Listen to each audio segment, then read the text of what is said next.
Hi, I'm Oscar Fry. This time I would like to discuss our society's fascination with violence and crime. Many of the most successful movies and television series we make are stories about violence and crime. These are not movies that simply have scenes of violence and crime in them. No, the viewer is taken by the hand to experience the movie through the eyes of the main character, which is often the gangster. And so, as we are naturally led to identify ourselves with him, and so, in our mind, the gangster becomes our hero. And if we find him really cool, he might even become an alternative role model. When we choose to make a romantic story out of a movie about crime, with great and beautiful actors, and sell it to most countries around the world, we are contributing to the blurring of shared concepts of what's right and what's wrong, of what's righteous action and what's wrongful action. It might be wiser for us as a society to cut down our consumption of violent and crime-related entertainment. Why? Because we have to look further ahead as a society and ask ourselves, what do we want to become? And in that light, look and see where we are currently headed.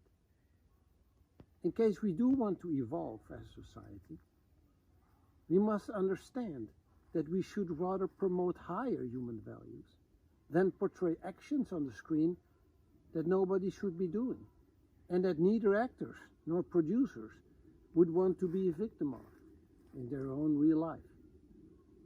When we realize that what we look at on our screen is what we correspond with, it's after all what we choose to watch, where we put our time and attention.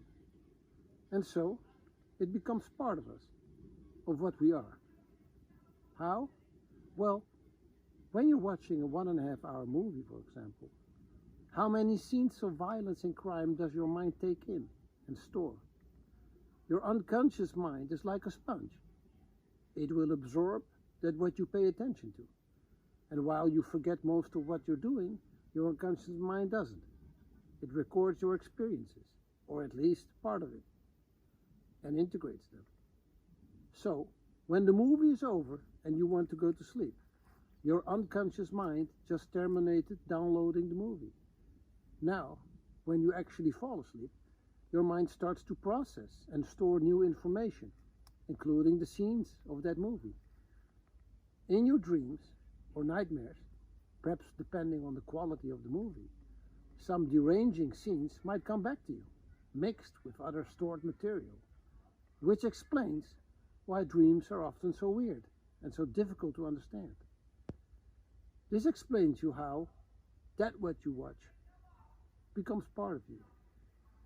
One step further would be to say that the emotions provoked by these scenes, like intense, sudden fear, for example, might at one time, and in one way or another, affect you through an unconscious behavior modification.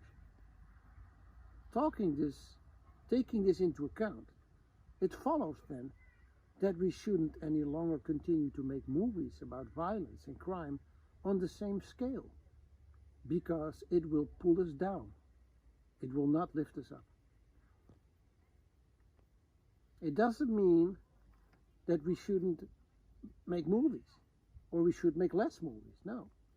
But we should shift the focus and make more movies about love, friendship, the beauty of nature, and so on. Basically stories that display the putting into practice of higher human values.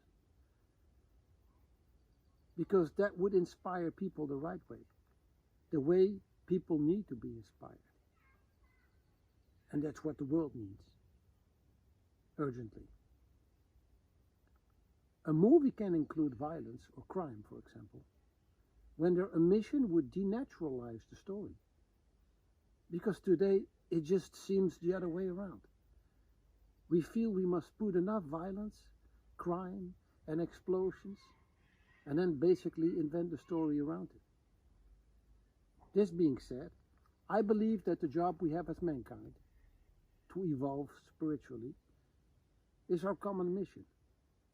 Actually, I think there are many spiritual people around the world that feel that the state of things in our world of today is kind of coming to maturity, meaning that things can't really go on much longer like this. Change is expected. We don't know what, when, and how, but still I think there's a growing feeling, or almost a consensus, I would say, that something important will happen, that something important is bound to happen sooner or later to start to change things around for the better. Think about this, if you will, and see if you can find a way for yourself to contribute to this process. Ask yourself if you feel there's a place for you to share your qualities in the most important common enterprise of this planet. That is, increasing the level of consciousness of humanity, saving humanity from itself. I thank you so much for your precious time and attention, and see you next time. Bye.